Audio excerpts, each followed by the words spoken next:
Well, welcome everybody to the CHEK blog, and welcome back, Warren Williams, our good friend Warren Williams. I'm so happy to have you back on the CHEK blog. This is wonderful. I'm super excited. We got a great topic today. If you don't know Warren Williams, I can't say enough about Warren. He is now CHEK faculty. We're excited to have him amongst our CHEK faculty. He's the founder and owner of Warren Williams Coaching, and I could just spend I don't know how long talking about Warren's achievements, but we'll just say he's fantastic. And Yay! I'll give you the $10 after we finish the video. Yeah. just 10. Yeah, the rate's gone down. That's right. And we've got. I love talking to Warren because you always have such interesting topics and interesting perspectives for us. And so today, in this video, you're going to be talking about the habit then is fixed yet needs changing. When we were talking about this topic offline, if you don't know Warren, he's a huge Bruce Lee fan, and I thought, okay, this is like a Bruce Lee saying, but this is a Warren Williams original, actually. So, Yeah. so I'm Yeah. really excited to talk to you about changing habits today. Yeah. So, as you know, jumping right into it, Yeah. obviously we have this, these sayings like habit reforms nature. Mm. And it's not even that it reforms nature, it becomes nature. It becomes the nature of a person to react to a specific habit. So, our good friend Paul Chek, always talks about how when a child gets to puberty, by that stage, it's very hard to change them because they've already created a template of the way they react to things. So, one of the things I always say when it comes to reactions, when it comes to habits, is I think I might have said this in some of the other talks. Nobody's reacting to an event in their life. They're only reacting to a personalized program created through repetition. So if a child watches their parents go hysterical over something that might be minuscule, like this rain, this rain, oh my gosh, it's rain! The child starts to mimic that action or reaction, and then that becomes a habit created through repetition. So the child, their personal programming becomes that of their parents, and that's where we talk about this parental modeling. So this parental modeling creates some of the habits that are reactionary in children as they grow up and then also become adults. So they have these fixed habits or mental patterns that are created or generated through repetition and through modeling. A lot of these habits don't serve them because the way they react to things is always more than it should be. Like the way people react to any event generally in the Western world is far more hyperbole than it needs to be. So a lot of those habits need to be changed. So, when people look at their habits, they think that their habits are them. And, people think that when you try to change their habits, you're actually trying to change the person. And you're not. You're just trying to change the things that they do. And I always say to people, the reason why people resist being changed is because they think you are changing the concept of who they are. And you're not. You're only changing what they do, because who they are, the essence of them, would change in the way they react based on where they were born in the world. So if you grew up in Thailand and you grew up in a monastery, the way you'd react, you'd probably be a lot calmer, speak more quietly. Your reactions would be different, but you'd still be the same person versus if you were born in New York. You were in a very violent upbringing. Your reactions would be different, but it doesn't mean you are different. It just means how you express, how you walk, your habits of nature are different. And that's where we talk about nature versus nurture. So the nature of you, or the innate person that you are, can be nurtured by the circumstance and the situations or places that you are in. So that's the first thing is to kind of establish is that you are not your habits. Your habits are simply reactions of a state of consequence or circumstance. Once people kind of understand that, then they kind of understand that they can change their habits to more, should we say, like more beneficial habits that serve them.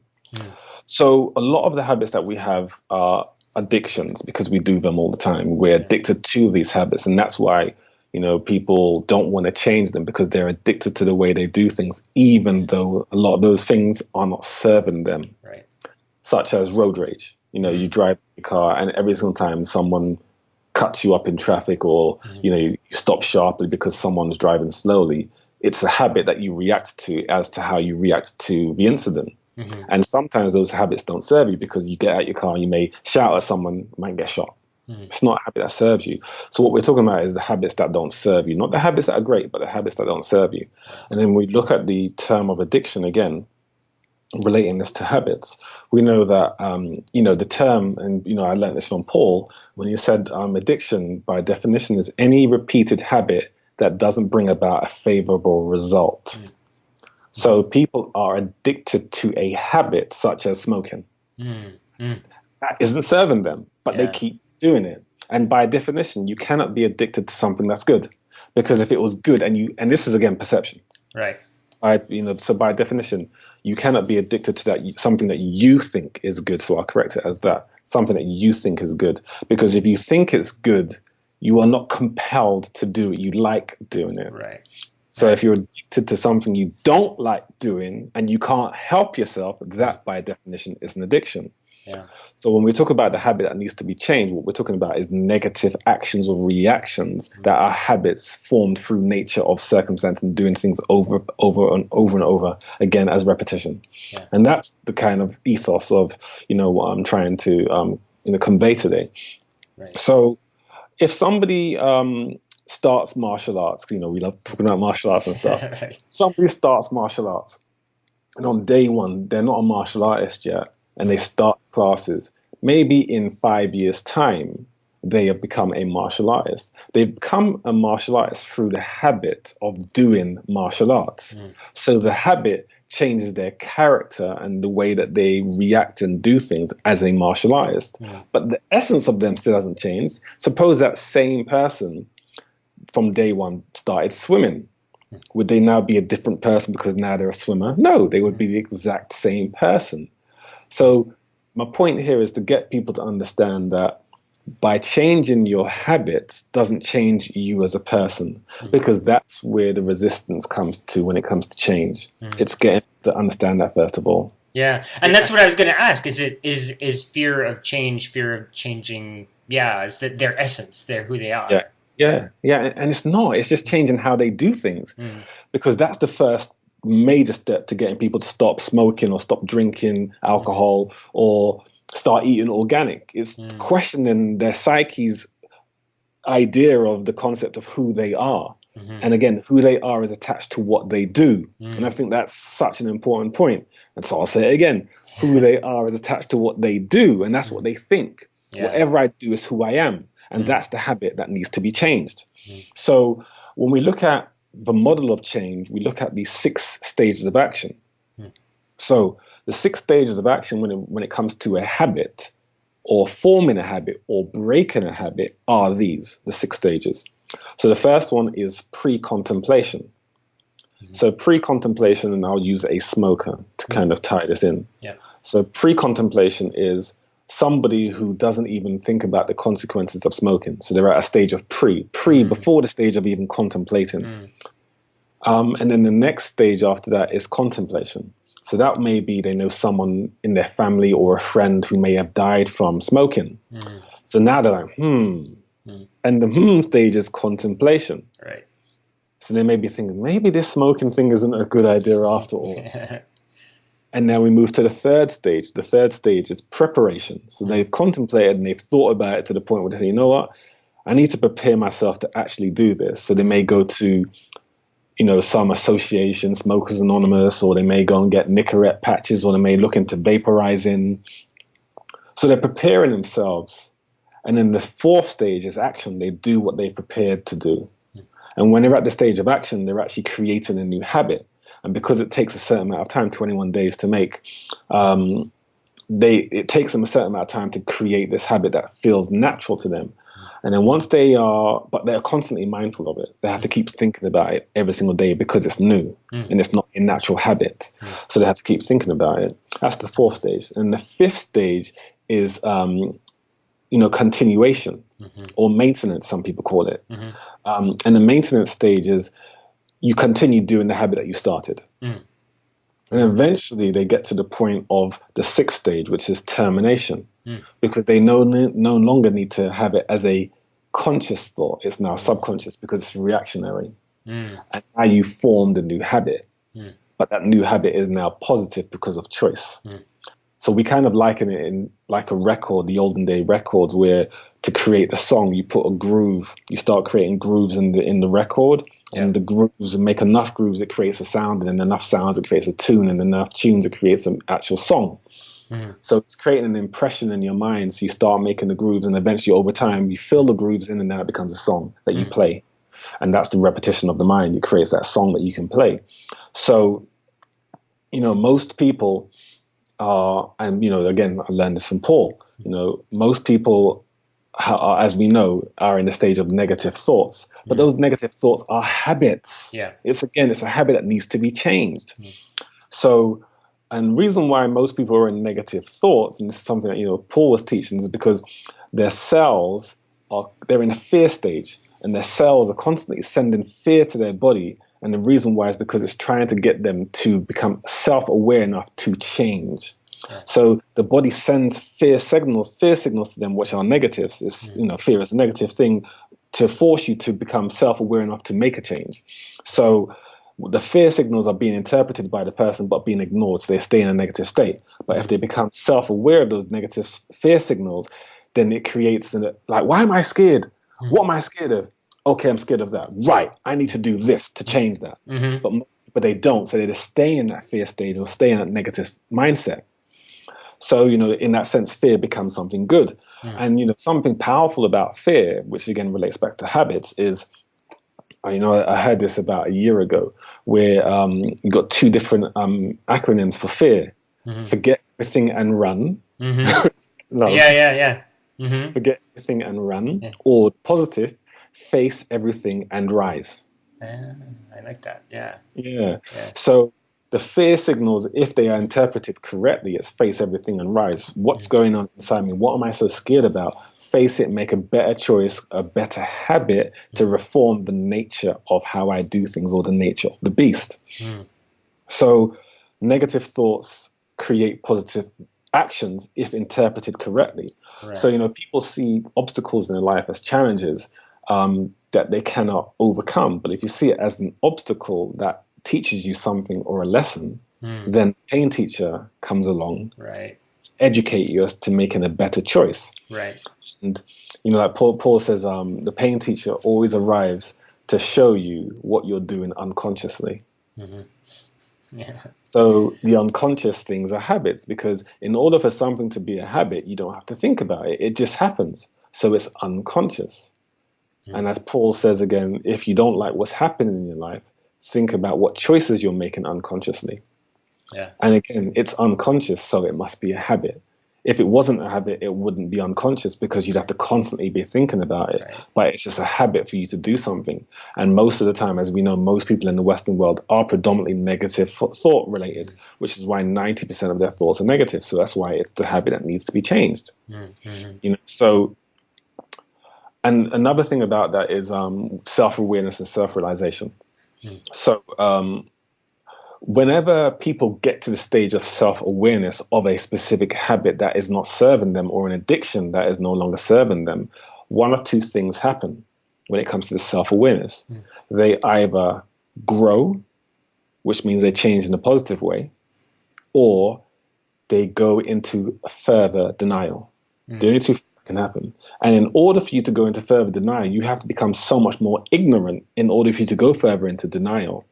It's almost like, when we talk to people about nutrition, and people talk about organic food, there's no difference, but they've never, ever researched it. And they are the expert, they're the absolute expert on nutrition, but they've never studied it.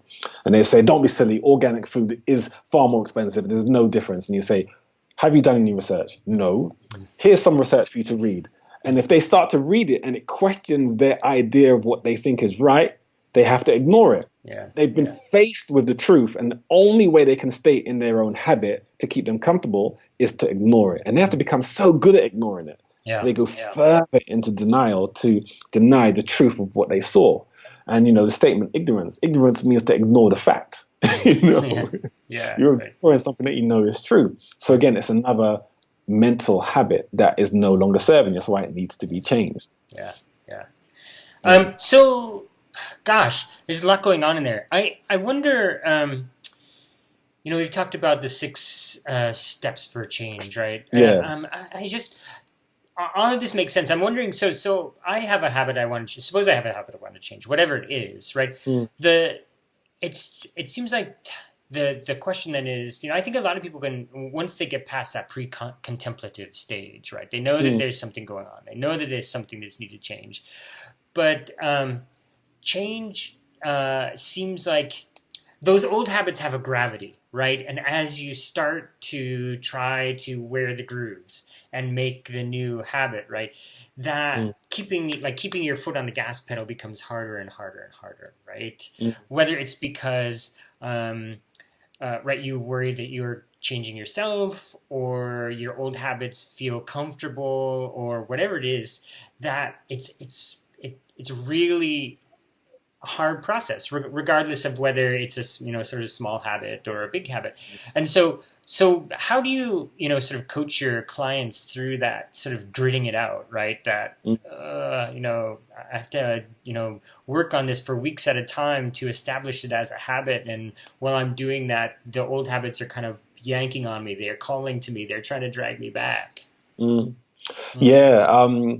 Because and with that, when you talk to your clients about a lot of their habits, what they do is and it's so funny because so many people try to defend the ideas that created the problem that brought them to see you in the first place. mm, The only way they can do that is they create this internal dialogue inside themselves. So when yeah, you tell them your habit is not serving you, yeah, they say no, and then in their mind they've created a dialogue to defend the idea that created the problem in the first place, and they become so good at it. mm, So one of the solutions is look at things. What am I learning from the habit? How is it serving me? And mm, that's the first thing. It's like you speak to someone about their habit and say, okay, right, you eat twice as much as you should. You've mm, said that.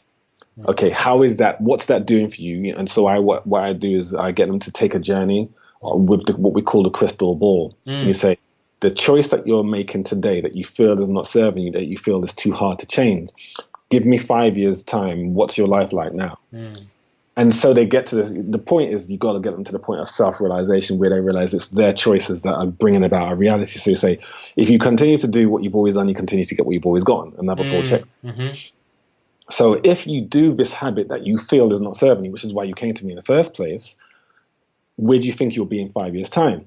yeah, And they say, okay, I'll be just the same place. Okay, so now we've gotten to a stage of self-realization. yeah, So if you feel that, so you've just admitted that you'll be in the same place, and you say to them, okay, is that what you want? mm, No. Okay, so now you have, so basically what we're doing is we're trying to get them to take ownership mm, or accountability for their choices first of all, because a lot of the times these people, they come to you and they want you to fix their problems. mm, So they want to blame you and they want to stay the same. I yeah, want to lose weight, but I want to party. yeah, I want to lose weight, but I want to eat unorganic. I want to lose weight, but I don't want to exercise. yeah, So you give me the solution. So you say to them, okay, drinking, how is that serving you? So you make them, you get them to take ownership of their problem. And once they take ownership, they have to get to a state of self-awareness of their problem in the first place. And then you get people that just want to argue with you. And then all you have to say is, why are you here? mm, yeah, Oh, yeah. yeah, Why are you here? yeah, If everything in your life is working for you and the choices that you're making are working for you, why are you here? yeah, And they can ignore it mm, or they can face it. And the thing is, the ego always wants to save everyone, but we have to just be honest and say some people don't want to be changed. They want their pain. And some people get mileage out of their pain. mm, So they've just come to you to have an excuse to say they tried. yeah, yeah, And then they go about their merry way. So we can't change everybody. So long as we as coaches understand that we can't change everybody, and so long as we know and we've kind of quantified through our questionnaires that on their willingness needle they're mm, at a 7 out of 10, then we can help change. And if they're at 7 out of 10, then we can work on the processes of what I'm going to say now, which is first of all the accountability stuff that we've kind of just mentioned. The accountability that their choices aren't serving them because they're making those choices. The next thing is to find out, and this is something that's really important as well, is if you're doing things just for yourself, there isn't as much motivation as if you're doing it for something bigger than you. Right. So why do you want to be healthy? Why do you want to be fit? Why do you want to be strong? What is that it's preventing you from doing? It's always bigger than you. So, when Paul says, if you have a big enough dream, you don't need a crisis. If the dream is big enough, then the action is easy, because, the formula for change is this. If the resistance to change is greater than the desire for change, then change won't happen. But if the other way around, it will. The desire for change is greater than the resistance to change, then change will happen. And you find that person's desire by finding out their passion, finding out what their dream is. And once you find out what their dream is, you help them to work it. And a lot of people don't know what their dream is. And it's okay, if you don't know what your dream is, as we've gone through this, and other people have done this in other blogs, is find out what their nightmare is. What don't happen in your life? What don't you want to happen with the choices that you're making and the habits that are no longer serving you? Well, I sleep in too late. And what's that doing for you? It's making me become unproductive. So that's the nightmare. So how do you change that habit? I don't know, start waking up early. Oh my gosh, you're so smart. But it's making sure they're saying it first, because if you as a coach tell them what they're doing wrong, then they become the child and unresponsible. But if you make them become the adult by, saying what's wrong, then should become more apparent, because they're the ones that are actually the funnel for the information. They're the ones that are the anchor to their truth. Yeah, that's fascinating. So there's two great things going on in there. One is, as you said, the idea that if you come to a realization on your own, that's a lot more powerful than having somebody tell you that, right? Yeah. And the other thing with nightmares and dreams, right, is our emotional reactions are often far more compelling than the rational, logical side of our mind, right? So when you are able to connect somebody to their nightmare or their dream, you connect them to some really powerful emotions, and those are really effective and motivators, drivers. Yeah. And a lot of these people, they're on this Groundhog Day. They repeat the same habits. And what I always say to people, this powerful saying that life isn't happening to you, it's happening for you. And when people understand that is such a powerful statement. I didn't make it up, but it's such a powerful statement. Life is not happening to you, life is happening for you. When people understand that, game over. Is a total shift, because when people think life is happening to them, they think the universe is attacking them. And when something bad is happening in their life, like if they created the habit of eating too much food, the universe did it to them. And then they think, yeah, woe is me, I'm not going to change because it's all been done to me. When anything bad happens in my life, that's been done to me. And so I can stay in this little shell of woe is me and poor me, and in a sympathy stage. Because I'm powerless. Yeah, exactly. They stay powerless because of that. Exactly. So if somebody thinks life is happening for me, even if it's like bad, like you had a car crash, you lost your house, a loved one passed away, you may think, well, how's that for me? So I know situations and people who they had a lover and a child, and the lover, they're secondary.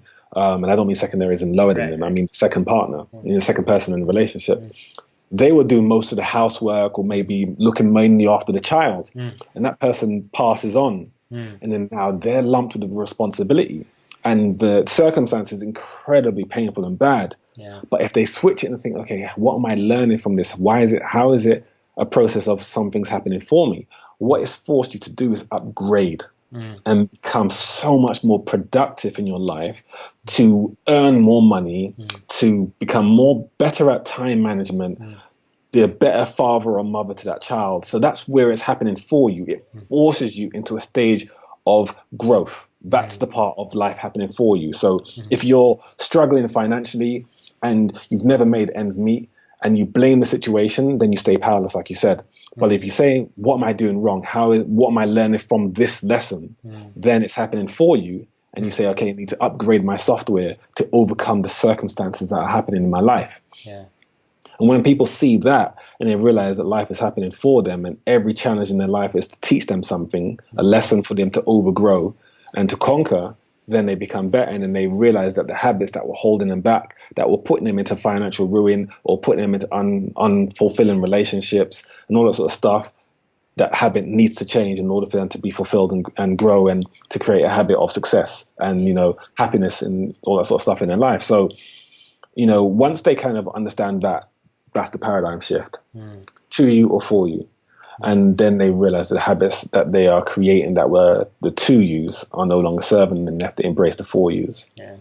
And right, once you've made that fundamental switch, then changing all the other habits probably becomes, infinitely easier. Yeah. I mean, I've had clients that, gone through great challenges and, for years or months, whatever, all they're doing is trying to hold on to their pain because they think it serves them in some way. Because a lot of these people, as we know, a lot of these people, they come to you and they want to be smothered with love because they've not had it somewhere else. And that's why they come to you and they love being around you because you're the only person that's paying them attention. And so they want to stay broken so that they can keep this sympathy and attention from you. But we have to teach them to become adults, and you teach them to become adults by accountability. And once they get past this, I just need your help, and they get to the stage of you're not broken. You just need to learn. Like there was a saying, I think Paul Chek said this as well. Actually, the poor don't need help; they need leadership. Because once they're guided, then they create a shift. Because it goes back to the saying, teach a man or give a man a fish. So what we're trying to do as coaches is force them to become accountable to the habits that are holding back so they can make better habits that are improving them or bringing them into a stage of abundance and growth in their lives. The other thing as well is the ego. Most people are so fixated on maintaining the ego that identifies who they are, because the ego is really, when the ego is formed, it's really you saying I am. And when you say I am, you claim your identity, and the habits that you associate with yourself are part of that identity. So again, it's this fear of I'm losing my ego. So another way that people can kind of forcibly change themselves and let go of a lot of these habits is going on like shamanic journeys. Because when you're on a lot of shamanic journeys, you face your ego and you face the truth of what you've been hiding from yourself. And when you face the truth, you can no longer lie. You come back to this world with a level of clarity that you can keep, lying to yourself, but the ego will force you to see the truth. And that's a lot of the problem with a lot of these religious systems today, where they try to protect you from seeing the actual truth by letting you have a third party relationship with yourself. When you have a first party relationship and actually go into what the ego is actually telling you, then you face the truth of any situation. And once you kind of can break down the ego and allow the truth to come out, then change happens. So shamanic journeys, when we're talking about the solution stuff, is another thing. The more, if you go into meditation, even if people can't meditate, I always say meditation is the most extreme form of spirituality, because it's going from never running a marathon to going straight into a marathon. It's very extreme. So I don't get people to go into marathons. I don't get people to go into meditation straight away. I would say just start doing guided meditations, down things like Headspace, which is an app which teaches you meditative practices so that you're having your mind focus on something. But the end goal would be meditation. So if you start with that, you start with Tai Chi, you do Qigong, you do breathing exercises, you do visualization, you do counting, whatever it is that keeps your mind focused. The good thing about that is when you can eventually get to the stage of meditation, you're no longer conquered by the ego, and you can let go of a lot of the attachment. Because that's the thing, that's a lot of the problem when it comes to changing habits, is that there's an attachment syndrome we have with everything that we do. So when people don't want to a change, a lot of it is because they're attached to every idea of who they think they are, the good and the bad. They attach themselves to it so much that thinking that they're changing is going to hurt their ego. So when you go into a stage of meditation, you detach from the ego and detach from the things that you claim as who you are as an identity. So yeah, journeys, meditation, guided meditation, Tai Chi, all these sort of things help you to face it. And then the other thing, like we said, is finding your dream. Um, Mindfulness, all the sort of things that raise your consciousness to a state of awareness. These are the things that help you to change. Yeah. And imagine just sort of training yourself too when you have something that feels like it's triggering you, or when you realize you sort of were caught up in your habit. Just training yourself to take a breath, step back, and say, well, what can I learn from this? Mm, Right? yeah. Might be a useful habit to develop. Yeah, yeah. And like I said, a lot of people are so unconscious of the things that they do. It's crazy. Like, sometimes when I work with some clients and you get them to write down the food that they're eating. Mm. When they write it down, they come back to you and they say, "Oh my gosh, I did not realize I ate that."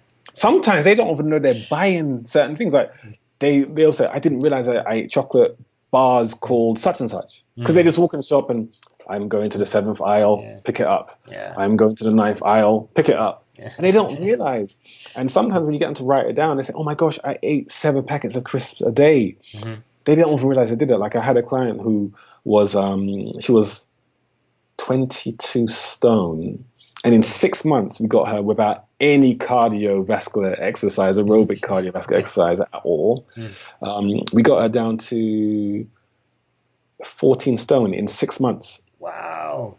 And it's a lot, Yeah. yeah.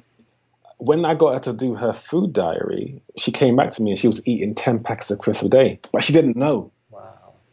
because it was unconscious habits. Yeah. And again, it's going back to that key word, habits that aren't serving you. So most people are so unconscious with the things that they do every single day that they are unproductive because they are unconscious of it. So the most successful people in the world are the ones that are so conscious of every choice, which is why a lot of these people say when you wake up in the morning, make a to-do list, because a to-do list brings it from the subconscious into the conscious mind to the stage of self-awareness, because you have to be aware to write notes, Yeah. Right. and that's what change happens, is self-awareness. So if you make mindfulness notes every single day, journaling every single day, to-do lists every single day, the dream charts that we use in the CHEK system, the 4 doctor system, all these sort of things that you write down engage your mind. Even the coin drill that we obviously you've spoken about in loads of other of the CHEK blogs, doing the coin drill, the mind flip drill, Paul calls it, bringing thought into reality to create a physical action of negative to positive thoughts and challenges. All of those sort of things will create change if people are ready, but it only has to be if they're ready to change. Yeah. Whew. That's quite a lot. That's fantastic, though. I mean, as we know in the Czech system, that there's this understanding that those sorts of internal changes, talking about change, right, are really crucial to long term, really achieving your goals in the long term. Yeah.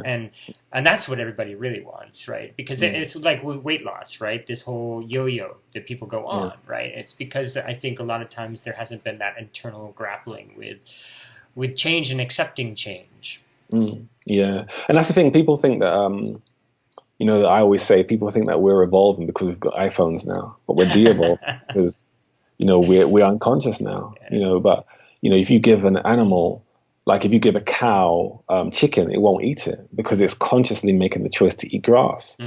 But you give people food, sometimes they just unconsciously eating the food, and sometimes you see people just go into the refrigerator, opening the door, just pulling something out and unconsciously doing it. So like you said, if people can just get to the stage of being conscious of everything that they think, change will happen, and they will no longer have a negative habit.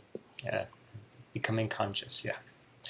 Well, great. That was fantastic, Warren. I'm so glad you joined us again and I'm back. working together. Yes, you're back. And so this was fantastic, and a lot to work through here. And we'll put the audio recording down below so that people can take you with them and listen to you on their way to work or listen whatever. To me on the go. That's right, Warren on the go.